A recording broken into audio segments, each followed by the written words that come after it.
no chat. Boa tarde a todos. Estão conseguindo me ouvir, né? Só me deem um ok aí para saber se vocês estão ouvindo certinho. Ah, então tá bom.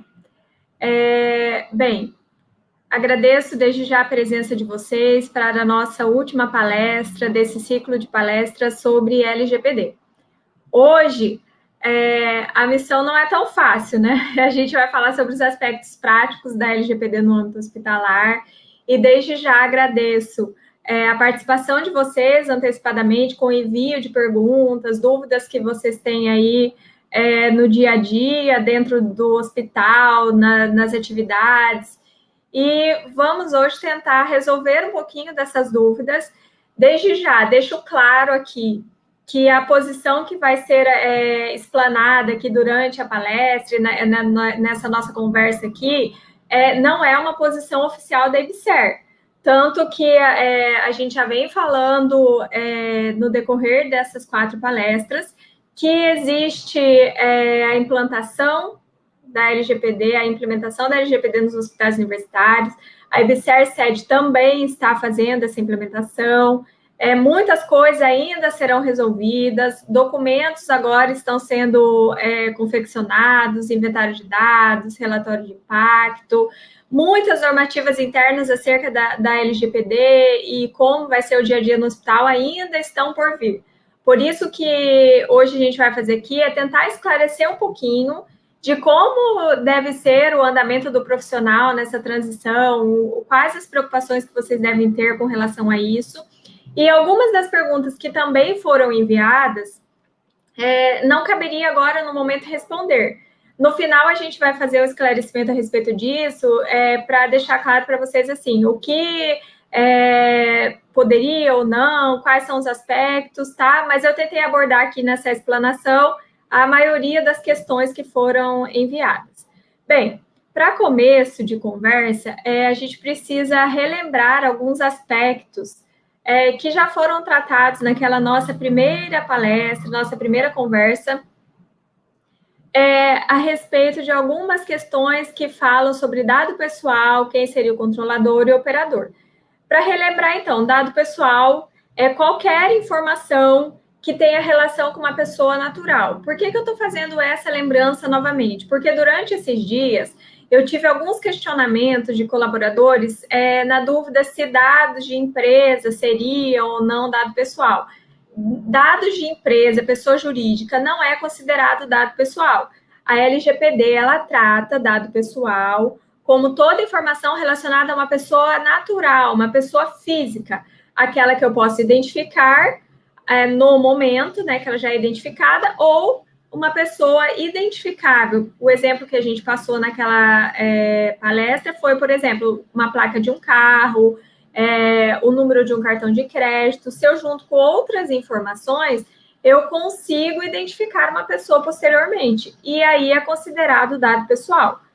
Tudo ok, gente? Se tiverem dúvidas a respeito disso, perguntem aí no chat que eu vou acompanhando com vocês. Outra coisa, quem seria, então, essa pessoa física identificável que eu... Pela lei, ela é considerada titular dos dados. Toda vez, então, que eu falo titular dos dados, eu estou me referindo a essa pessoa física, natural, identificado ou identificado. Ou seja, eu, você, seu chefe, os médicos, enfermeiros, qualquer pessoa física é chamada titular dos dados. Outra coisa, tratamento de dados pessoais. Toda operação que eu realizo com dados pessoais, qualquer operação que eu realizo com os dados pessoais, seja uma foto que eu tiro, um vídeo que eu faço, um papel que eu coleto lá, dados para uma consulta, prontuário médico que eu faço a coleta de informações, um processo SEI que eu preencho o formulário, um papelzinho que eu anoto lá, por exemplo, um telefone, depois eu jogo no lixo. Tudo isso é tratamento de dados pessoais. São operações que eu faço: coleta, arquivamento, reprodução, recepção, classificação, eliminação, se eu avalio, se eu faço controle, se eu modifico alguma coisa, se eu compartilho. Qualquer operação que eu faça com dados pessoais é considerado pela Lei Geral de Proteção de Dados Pessoais, como tratamento de dados pessoais. Aí, coisa importante que não pode se esquecer é quem é o controlador. Controlador, como eu disse, no nosso caso aqui, vai ser sempre a EBSER, que é a pessoa jurídica. Ela é a empresa controladora, empresa pública federal, controladora.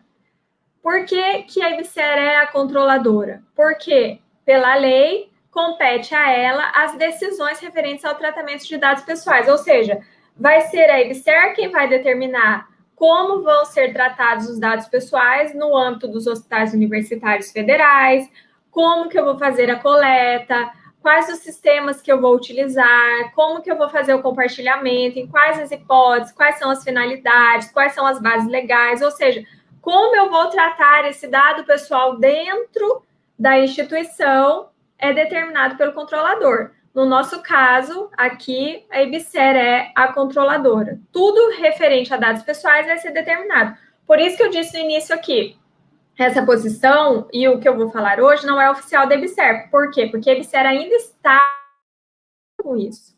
Ela ainda está com esses documentos para dizer o seguinte, olha, isso aqui vai ser permitido, isso não vai, eu quero que isso aqui seja tratado dessa forma, esses sistemas operacionais, eu vou coletar dados desta forma, eu vou compartilhar com tais pessoas, isso ainda está sendo implantado. Operador é sempre aquela pessoa, que pode ser uma pessoa natural ou jurídica, tá? Pode ser tanto de direito público quanto privado, que vai realizar o tratamento de dados pessoais em nome do controlador. E eu lembrei de uma coisa na primeira palestra, que empregado não é operador. E isso sempre teve muita dúvida com relação a isso. Empregado pela LGPD e até a Autoridade Nacional de Proteção de Dados, ela já fez esse esclarecimento dizendo que empregado não é operador. Empregado, ele está submisso às regras da empresa, está submisso às leis, tem submissão ao seu empregador e, por isso, deve obediência a essas normas. Ou seja, ele tem que cumprir a LGPD, mas não porque ele é operador, mas sim porque ele é um empregado que está submisso a essas regras do seu empregador e do controlador. Outra coisa muito importante, que é o que mais nos afeta aqui, dado pessoal sensível. Nós sabemos que existem os dados pessoais, que são aqueles dados pessoais gerais, como, por exemplo, o nome, o número de CPF, o RG, endereço, e tem aqueles dados pessoais considerados pela lei como sensível, que são aqueles dados pessoais que eles demandam uma maior proteção, eles demandam um maior cuidado. São dados que têm origem racial ou étnica, opinião política, convicção religiosa, dados referentes à saúde, referente a dados genético ou biométrico, a vida sexual. E isso aqui é muito importante para o nosso contexto, porque se trata de hospital, ou seja, eu tenho dados referentes à saúde, eu tenho dados genéticos, eu tenho dados biométricos, são dados sensíveis e que demandam um cuidado especial pela lei. Fala em dado pessoal sensível, são aqueles dados aqui que fala sobre a saúde, dado genético, biométrico. E aí, esses dados pessoais sensíveis, eles só podem ocorrer se tiver o consentimento do titular. E esse consentimento tem que ser de forma específica, destacada, e eu tenho que esclarecer a esse titular dos dados sensíveis o motivo, qual é a finalidade que eu estou coletando aqueles dados sensíveis dele naquele momento. Eu tenho que esclarecer. Só que a lei, ela traz algumas hipóteses que eu posso ter dados pessoais sensíveis e eu não preciso do consentimento desse titular.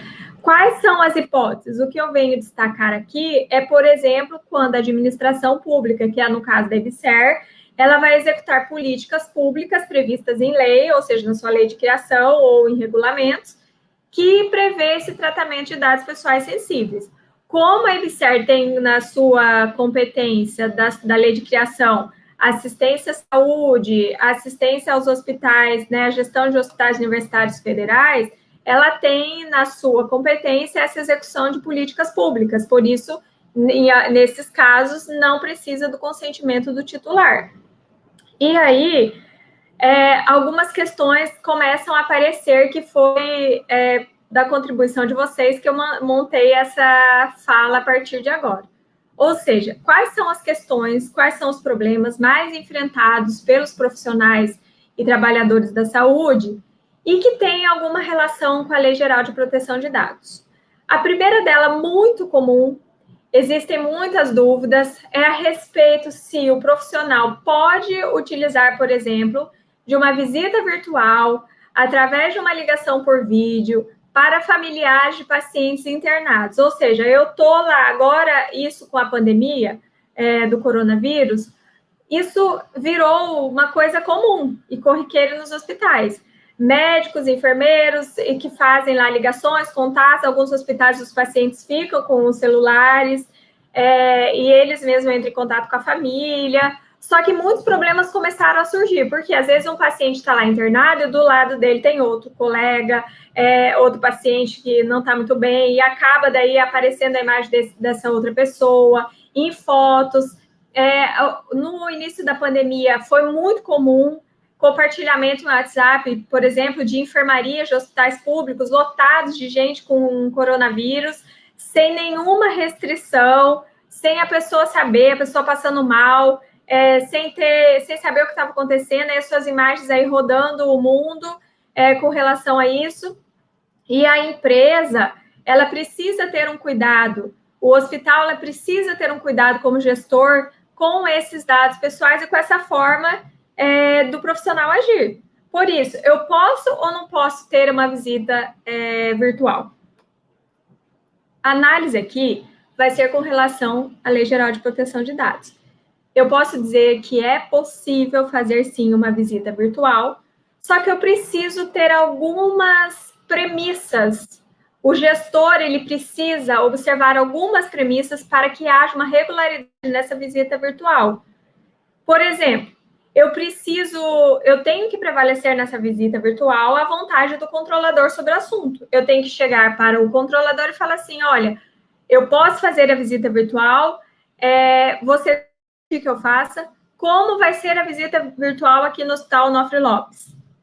Eu nem sei se existe isso, mas provavelmente existe, né? Não sei se isso já é regulamentado ou não aqui, mas devo prevalecer a vontade do controlador? Sempre. Eu preciso saber o profissional livre e espontânea vontade, quando vai o médico passar lá para visitar o paciente, já ligar para a família, sem qualquer hora, sem do seu celular particular. Eu empresto o celular de um colega, um enfermeiro que sem ter um regramento interno. Não é possível. O regulamento, então, deve prevalecer a vontade do controlador, a necessidade, então, do hospital criar um normativo interno sobre o assunto, e lá eu sugiro algumas questões a serem nesse normativo interno. Por exemplo, como eu vou fazer a visita virtual? O que é uma visita virtual? Qual a finalidade dessa visita virtual? Eu preciso dizer perante a LGPD qual o motivo que eu vou estar coletando esse dado, essa imagem, esse vídeo desse paciente. Qual é o objetivo? Preservar, ter um contato com a família, ajudar na recuperação do paciente que está lá em isolamento, sem poder ter contato. Eu preciso regulamentar o tempo da duração dessa visita. Eu preciso estabelecer neste regulamento quem pode participar dessa visita. Imagine que eu não posso ligar lá e do outro lado do telefone ter 20 pessoas participando da ligação. Não posso, eu preciso regulamentar isso para preservar tanto a imagem do paciente, o direito de privacidade dele, como a gestão hospitalar. Eu preciso preservar também a instituição e os demais pacientes. Eu preciso ter estabelecido qual é o aplicativo que eu vou utilizar isso. Preciso ver se o gestor dele tem aplicativo oficial, um canal oficial para isso, se ele vai permitir que se use o WhatsApp ou não para esse tipo de ligação. Eu preciso ter um aparelho definido que vai ser utilizado, porque quando eu faço esse tipo de ligação, ou dependendo daquela comunicação que eu faço com os familiares, ficam gravados dentro, né, da memória lá do celular, documentos, às vezes fica lá um informativo, um boletim médico que eu enviei, alguma imagem que foi sem querer naquele celular. Eu preciso estabelecer isso, eu preciso deixar claro isso. E aí, uma coisa muito importante a ser estabelecida e que é muito comum, fotos. Posso enviar fotos para familiares do paciente que está internado, posso enviar fotos de paciente, por exemplo, que está internado em UTI. Olhando pela LGPD, eu posso dizer o seguinte: pacientes internados na UTI, não é recomendado que se mande fotos para familiares, porque o paciente que está em UTI, geralmente ele não está com a capacidade, não está com a sua consciência plena de poder autorizar ou não esse procedimento, de autorizar ou não que ele seja ali filmado ou que seja tirada uma foto e enviado para o familiar. A recomendação, olhando pelo lado da empresa, como gestor, é que pacientes que estejam internados em UTI não sejam realizados esse tipo de visita virtual e nem tirado fotografias do estado do paciente na UTI enviado para familiares. O Conselho Federal de Medicina, ele inclusive já até se manifestou dizendo o seguinte: olha, que em ligações, por exemplo, pacientes que estão na UTI ou que estão inconscientes, não pode falar, tem no procedimento interno estabelecido, por exemplo, ligações que eu coloco no Viva Voz, a pessoa que o paciente está, ele ouve, né, pode ouvir essa voz, pode ajudar na sua recuperação, mas também tem que ter um esclarecimento a outra pessoa familiar que está realizando esse contato com o paciente, de que o paciente pode ou não responder nesses casos. E o que acontece dentro de tudo isso? Algumas recomendações mais claras. Eu preciso informar ao paciente sobre isso, ou seja, eu preciso saber desse paciente, se ele deseja esse contato por vídeo com a família nesse tempo que ele vai estar internado, sem a possibilidade de contato físico ou não. É o paciente que tem que saber se ele vai querer ou não, depois da empresa autorizar ou não esse tipo de procedimento. Eu preciso ter dentro da empresa um profissional capacitado e treinado para realizar esse tipo de contato por vídeo. Não pode ser qualquer pessoa. Preciso ter estabelecido dentro desses procedimentos quem será o responsável por isso, quais serão os profissionais responsáveis por isso. Eu preciso visitas, porque os familiares também precisam ter conhecimento de quando serão essas visitas, de quanto tempo será a duração. Eu tenho que vedar, através desse tipo de contato com o familiar, qualquer informação médica. Boletim médico, como é um dado sensível, guardado por sigilo, pela proteção da LGPD, é extremamente vedado eu mandar informações médicas, por exemplo, foto de boletim médico ou qualquer informação médica, nesse tipo de contato por vídeo, nessa visita virtual. Porque os dados contidos no prontuário médico são do paciente. E eu preciso também informar o familiar do paciente, o familiar que está lá recebendo esse contato, de que ele precisa manifestar a vontade de participar desse tipo de conversa, desse tipo de visita virtual. E eu sempre recomendo, assim, fazer um formulário eletrônico, um termo específico para ser assinado por esse familiar que vai receber a visita, né, que vai ter esse contato, que vai receber esse contato do hospital, para que também algumas questões fiquem esclarecidas com a pessoa que está recebendo essa ligação e que não venha a ter problema nenhum para a instituição. Por exemplo, vai ter lá nesse formulário o tempo da duração da visita, que a data vai ser agendada, que se ele não atender o telefone naquele momento, não vai repetir a ligação naquele dia, que ele não pode divulgar aquelas informações, que ele precisa estar num ambiente tranquilo, que só uma pessoa da família pode participar. Então, essas questões precisam ficar claras nessa informação ao familiar do paciente que vai receber esse tipo de visita. Relembrando, então, pode ter, sim, essa visita por meio virtual, através de ligação por vídeo, mas há necessidade de que o controlador, o gestor, autorize ou não esse tipo de procedimento, que ele faça um normativo interno, colocando todas essas questões para que não tenha nenhum problema com relação à Lei Geral de Proteção de Dados e consiga, sim, preservar o sigilo tanto a privacidade do paciente e o sigilo, tanto profissional, que também abrange a instituição. Outra dúvida que também aparece muito mesmo, é se eu posso tirar fotos de paciente com autorização dele e postar nas redes sociais. Por exemplo, outra questão, eu posso, como médico, permitir ao paciente tirar uma foto para ele levar como recordação? Gente, são questões muito comuns. E essas questões, como eu disse lá no início da pandemia, foram muito polêmicas, porque víamos muitas redes sociais compartilhando fotos de hospitais, de pessoas internadas, de pessoas com coronavírus. Acontece isso quando a pessoa está lá, sofre um acidente, está no hospital. Já aconteceu isso com pessoas famosas que morreram e as pessoas tiraram foto, ou outras que estavam internadas em hospitais e postam em redes sociais. Eu posso ou não posso tirar foto de paciente com a sua autorização e postar nas redes sociais? Bem, também, para começar a responder isso, eu preciso voltar lá na primeira palestra para relembrar vocês de 3 princípios que eu falei naquele nosso primeiro encontro, que são os princípios de tratamento de dados pessoais previstos na Lei Geral de Proteção de Dados. Se vocês se recordam, eu falei que o tratamento de dados pessoais ele tem que ter uma finalidade. Eu preciso ter um propósito legítimo, esse propósito precisa ser específico, esse propósito precisa ser explícito, esse propósito precisa ser informado ao titular. Eu preciso ter uma adequação, ou seja, eu tenho que ter uma compatibilidade do tratamento desse dado pessoal com as finalidades informadas ao titular de acordo com aquele contexto de tratamento. E eu preciso comprovar a necessidade da coleta desse dado pessoal, e o princípio da necessidade, ele está ligado ao mínimo necessário, ou seja, eu preciso coletar os dados necessários para eu realizar aquele propósito meu institucional.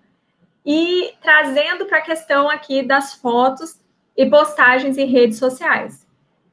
Quando eu coleto uma foto, quando eu tiro uma foto de um paciente para postar numa rede social, isso está respeitando a finalidade da instituição? Isso é adequado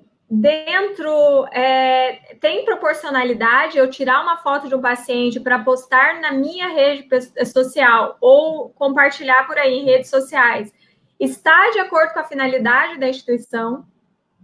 Eu tenho necessidade de tirar essa foto e postar em redes sociais?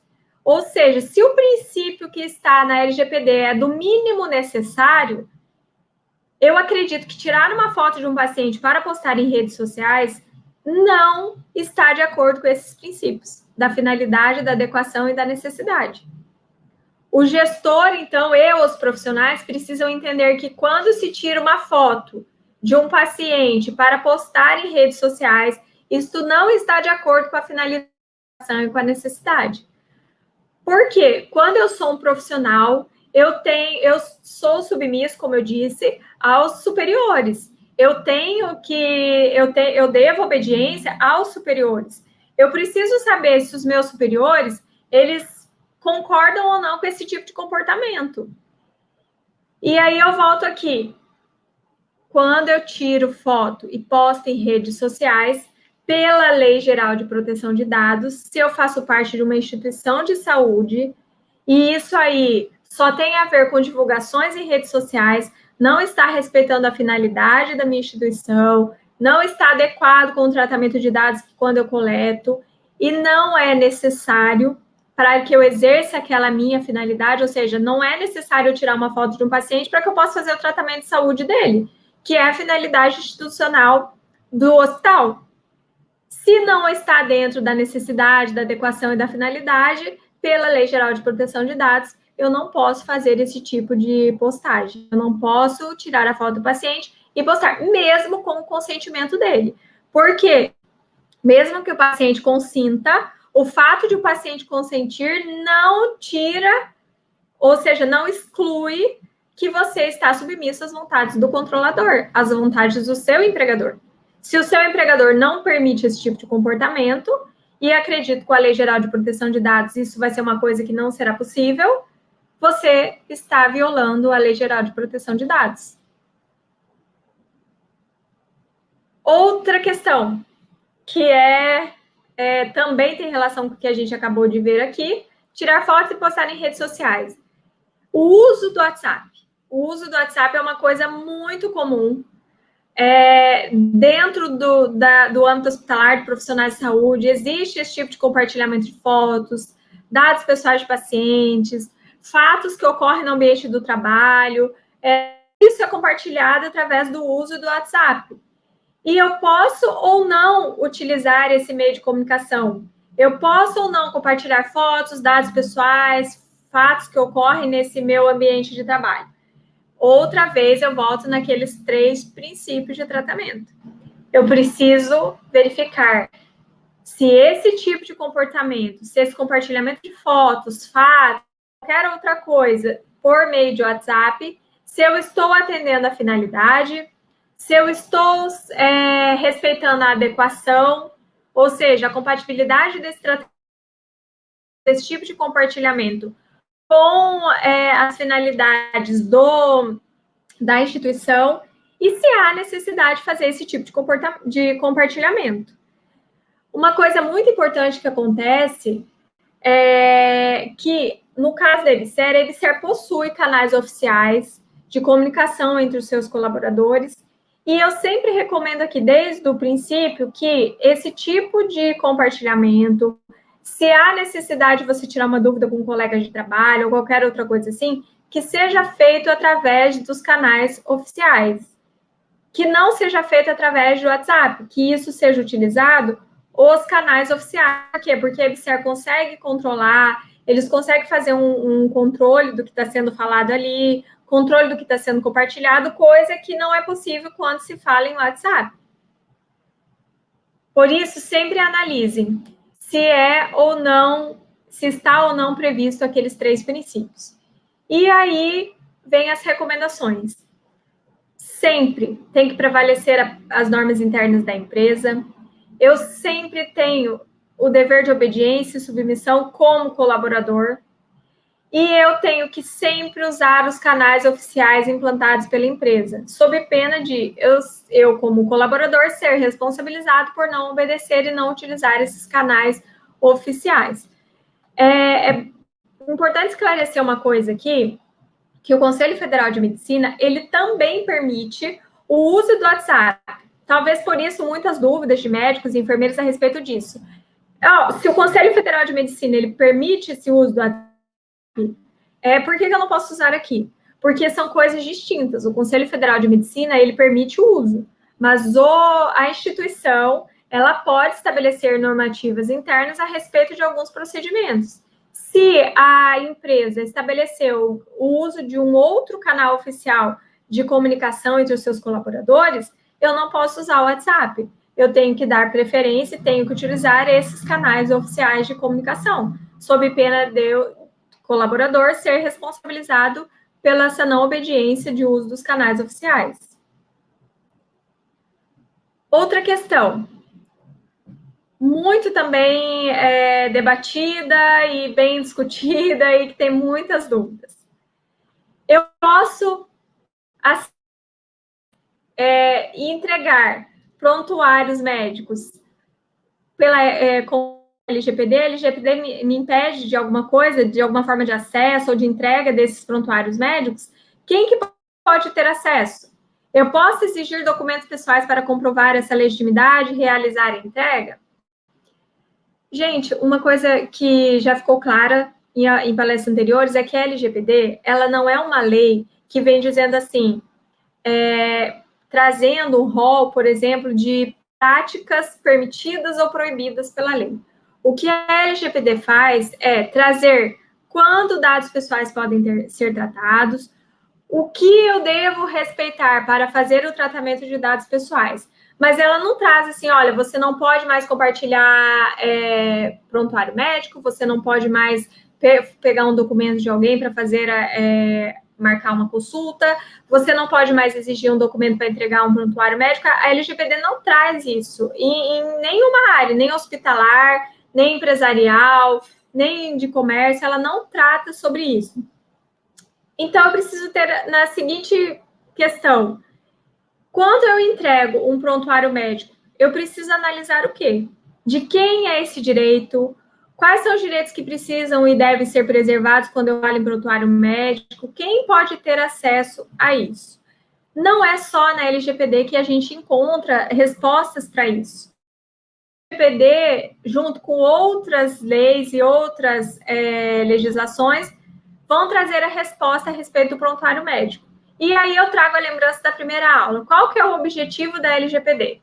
Proteger os direitos fundamentais da liberdade e privacidade e o livre desenvolvimento da personalidade da pessoa natural, ou seja, a LGPD ela tem por objetivo proteger a privacidade, um dos direitos que ela protege.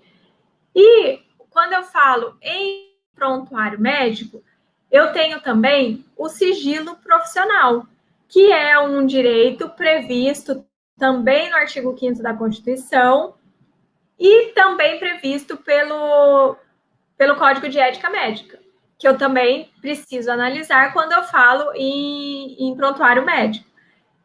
Duas questões devem ser observadas aqui, quando é prontuário médico. O direito do paciente de ter a sua privacidade preservada e o dever do médico de ter também esse sigilo profissional. E quando eu falo dever do médico, eu falo também na instituição de saúde. Nós aqui, EBSER, Hospital Universitário Onofre Lopes, quando eu falo em dever do médico, eu sempre falo em instituição da saúde. Eu posso ou não? Como que eu tenho que trabalhar? O que eu tenho que observar quando eu falo em prontuário médico? Aí a gente traz aqui para vocês as resoluções do Conselho Federal de Medicina, que define o que é o prontuário médico, e eles dizem lá a quem pertence ou não os dados ali contidos neste prontuário médico. No artigo 1º, ele define prontuário médico dessa resolução 1638 de 2002 como um documento único, constituído por um conjunto de informações, sinais e imagens registradas, geradas a partir de fatos, acontecimentos e situações sobre a saúde, acontecimentos sobre a saúde do paciente e assistência a ele prestada de caráter geral, sigiloso e científico, que possibilita a comunicação entre membros da equipe multiprofissional e a continuidade da assistência prestada ao indivíduo. A resolução 1821, ela diz que o prontuário médico é propriedade física da instituição onde esse paciente é assistido e essa instituição tem o dever de guarda desse documento. E fala que os dados ali contidos neste prontuário médico é de propriedade, pertencem ao paciente e só podem ser divulgados com a sua autorização. E o prontuário médico também fala lá nos considerandos que pertencem ao paciente, tá? E a LGPD, como é que eu faço? E aí?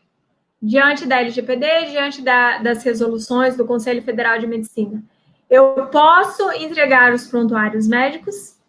Bem, gente, o acesso a prontuários médicos sempre e somente aos profissionais responsáveis pelo tratamento do paciente. Uma das coisas que eu sempre falo e recomendo é o seguinte: se você está tratando dados pessoais sensíveis, que são aqueles contidos nos prontuários médicos, eu não preciso deixar lá que a equipe toda do setor tenha acesso ao prontuário de um paciente. Eu só posso deixar ter acesso ao prontuário daquele paciente o profissional responsável por aquele paciente. Eu preciso ter um limite ali. Eu não posso deixar que qualquer pessoa daquela repartição, daquela unidade, daquela gerência, acesse lá com o seu login e senha sem ter relação nenhuma com aquele paciente. Se ele não está fazendo parte do tratamento daquele paciente, não há necessidade, não tem motivo, não há finalidade nenhuma aquele outro profissional que não participa disso acessar o prontuário médico. Por isso, acesso somente aos profissionais responsáveis pelo tratamento do paciente. Eu não posso, como eu disse ali atrás pela resolução, o prontuário médico é de propriedade, é do paciente, o que está contido ali é do paciente. Eu não posso entregar a terceiros informações e cópias de prontuário médico. Um caso bem interessante que eu tive esses dias, eu achei interessante isso, que foi um processo judicial que uma pessoa, né, ela moveu porque ela requereu ao hospital acesso a todos os prontuários médicos de gestantes que tiveram partos naquela data específica. Ou seja, imagine, se naquela 40 gestantes fizeram parto naquele dia, ela queria o acesso desses 30, 40 prontuários médicos porque ela estava querendo achar a sua origem biológica. Ela não sabia, ela foi uma pessoa que foi assim doada quando nasceu, né? Já faz tempo, e ela queria descobrir a sua origem biológica. Obviamente que o hospital negou, porque eu não posso oferecer assim por terceiros e dar o acesso ao terceiro de 30, 40 prontuários médicos. E aí, como agir? Nesses casos, quando for entrega a terceiros, só pode ser feita mediante decisão judicial. Nós recomendamos que essa pessoa, se tivesse interesse, ela entrasse com decisão judicial, porque não poderíamos entregar sem uma decisão judicial. Ela entrou com a ação e o juiz decidiu da seguinte forma, que eu achei muito interessante. O juiz, ele decidiu com base na Lei Geral de Proteção de Dados, permitindo o acesso ao nome da pessoa, daquela gestante, daquela parturiente, ao nome, à data do parto e mandou excluir todas as outras informações do prontuário médico para dar acesso a essa pessoa interessada. Veja que interessante, o juiz, ele ponderou, ou seja, se ela quer saber só a sua origem biológica, ela não há necessidade dela ter acesso aos prontuários todos, ou seja, a todos os procedimentos médicos realizados naquelas pacientes naquele determinado dia. Só bastava a ela acesso ao prontuário, nome, endereço daquela pessoa, porque ela já conseguiria alcançar aquela finalidade. Vejam que quando eu falo em LGPD, eu preciso ter sempre essa ponderação, eu preciso saber o que é proporcional. Eu preciso dar o acesso integral ou eu só dou acesso àquelas informações necessárias para a pessoa atingir o seu objetivo? Essa foi uma decisão muito interessante que aconteceu não faz muito tempo. Deve ser também, uma das perguntas que foram feitas é se ela violava a LGPD quando ela exigia, por exemplo, algum documento pessoal do paciente para entregar esse prontuário médico para ele. É óbvio que não. Como eu disse, a LGPD ela não veda a exigência de documento nenhum, mas eu preciso sempre ter em mente a finalidade, a proporcionalidade, a necessidade daquela coleta daquele dado. É óbvio que eu não posso entregar um documento pessoal como um prontuário médico sem eu comprovar que aquela pessoa realmente é o titular do dado, se aquela pessoa realmente é aquele paciente que o prontuário está se referindo. Por isso, eu posso, sim, exigir esse documento pessoal para que eu possa comprovar essa legitimidade para a entrega do prontuário médico. Não há violação nenhuma nesse procedimento de exigência de documentos para entrega no caso de prontuários médicos. Uma outra questão, que é bem polêmica, é se eu posso filmar, fotografar paciente durante os procedimentos para fins educacional.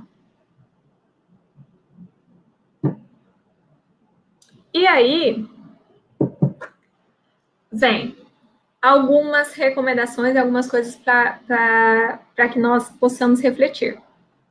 Como eu disse, a Lei Geral de Proteção de Dados ela é nova, várias questões, várias regulamentações ainda vão sair pela Autoridade Nacional de Proteção de Dados e algumas questões também de alguns procedimentos internos da própria instituição que ainda não foi estabelecido com relação a isso.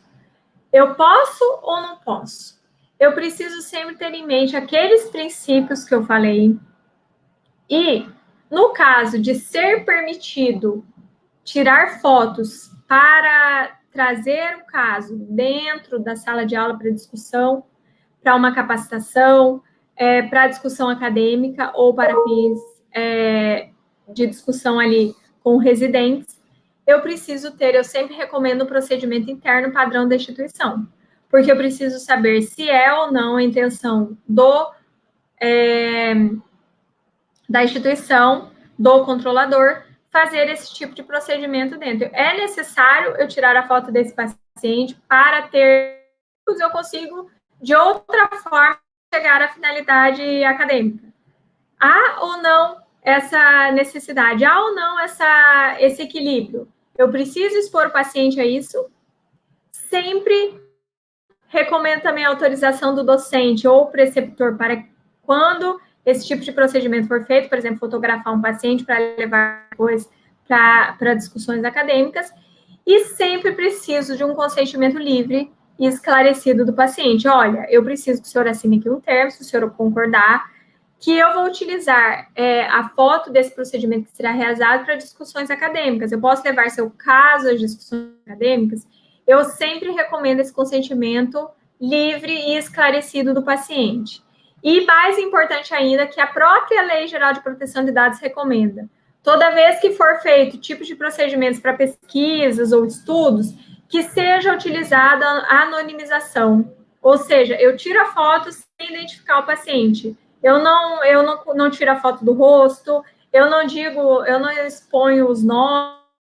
Mesmo assim, quando eu tiro essa foto e se de alguma forma eu consigo identificar esse paciente, para resguardar a própria instituição, é interessante que se tenha esse consentimento livre e esclarecido do paciente para permitir esse tipo de procedimento, tirar uma foto e levar lá para discussão acadêmica dentro da sala de aula com estudantes, por exemplo, de medicina, enfermagem, aí vai.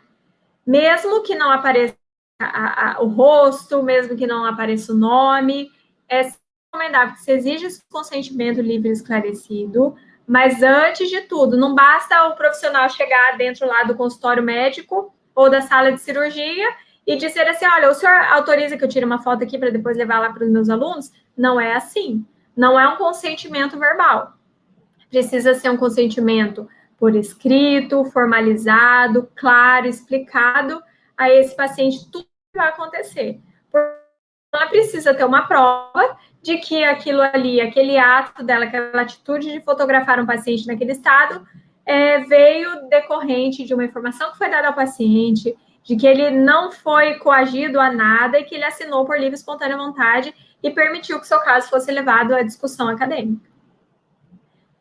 Gente, umas questões que surgiram e que a EBSER já começou a existe a cartilha de privacidade e proteção de dados, que está lá disponível no site da EBSER, e dentro de tudo isso que a gente está falando, a EBSER, como controlador, já começou a soltar algumas das suas vontades, dos seus direcionamentos dentro da Lei Geral de Proteção de Dados. Tanto que está lá, ó, não fotografe e nem compartilhe fotos de prontuários, diagnósticos, etc., em redes sociais, que foi o que a gente tratou ali.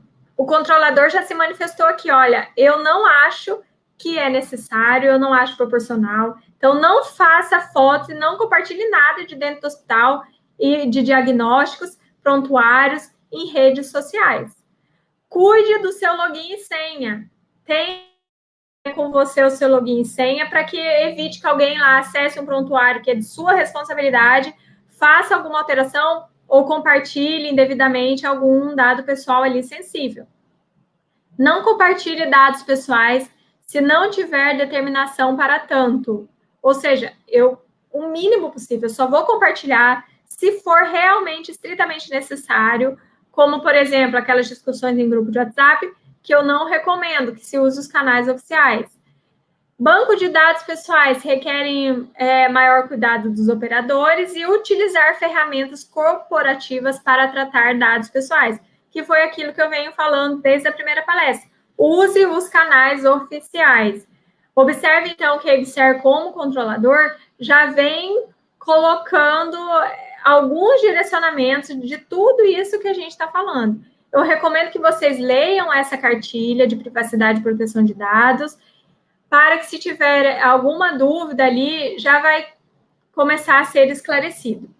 Gente, uma coisa muito importante aqui, que eu deixo para vocês, mais uma vez dizendo, a implementação da LGPD, a adequação à Lei Geral de Proteção de Dados, ela é em conjunto. Ela demanda o esforço de todos os profissionais, de todos os colaboradores, para que se possa chegar a um objetivo comum, que é proteger a privacidade das pessoas que passam pela rede EBSER, tanto colaboradores quanto pacientes. E deixar aqui, por fim, alguns esclarecimentos de algumas perguntas, por exemplo, que não foram colocadas aqui, mas, como eu disse, não compete a mim. Exemplos, pessoas questionando se era seguro deixar o número do celular dela dentro do grupo do WhatsApp do hospital, de colaboradores, se era seguro ela deixar o CPF dela, o e-mail dentro do computador institucional. Eu posso, por exemplo, uns gestores que foram de documento dentro do SEI, colocando o CPF, ou RG, ou nome, como é que eu vou agir? Gente, tudo isso com questão de acesso a computadores, disponibilização de documentos ou não, tudo isso o Hospital Universitário Onofre Lopes e a rede EBSER como um todo está implementando aos poucos. O que eu posso, o que eu não posso fazer, quais os riscos que eu tenho desse tipo de acesso ou não. E o próximo documento que vai ser confeccionado é o relatório de impacto da proteção de dados pessoais, que foi objeto da nossa palestra anterior com o professor Matheus. Isso, então, vai ser direcionado, vai ser esclarecido ao colaborador daqui para frente. Por isso que não competia a mim dizer sobre a segurança ou não de um acesso ao computador, de um login ou senha, ou de um WhatsApp ou não. Recomendo sempre, observe os princípios da Lei Geral de Proteção de Dados e não façam compartilhamentos, fotos ou acessos se não tiver aqueles 3 princípios principais: finalidade, necessidade e adequação. O que eu tinha para vocês hoje, dentro do que foi perguntado, tentei fazer o mais claro possível, né, dentro daquilo que foi passado, que vocês pediram, e fico à disposição aqui. Pelo que eu acompanhei do chat aqui, acho que nós não tivemos perguntas, né, porque acredito que o pessoal já foram exatamente os que fizeram as perguntas antecipadamente. Agradeço a presença de vocês, de todos que nos acompanharam desde a primeira palestra até hoje. Se vocês tiverem dúvidas e eu puder ajudar, o meu e-mail, né, já deixei para vocês. Fiquem à vontade para escrever, tirar dúvidas, qualquer coisa, estou à disposição. Mais uma vez agradeço. Pelo que eu vi aí, tem o link, né, da lista de presença e a avaliação também do evento. Mais uma vez, gente, muito obrigada. Tá bom? Boa tarde a todos.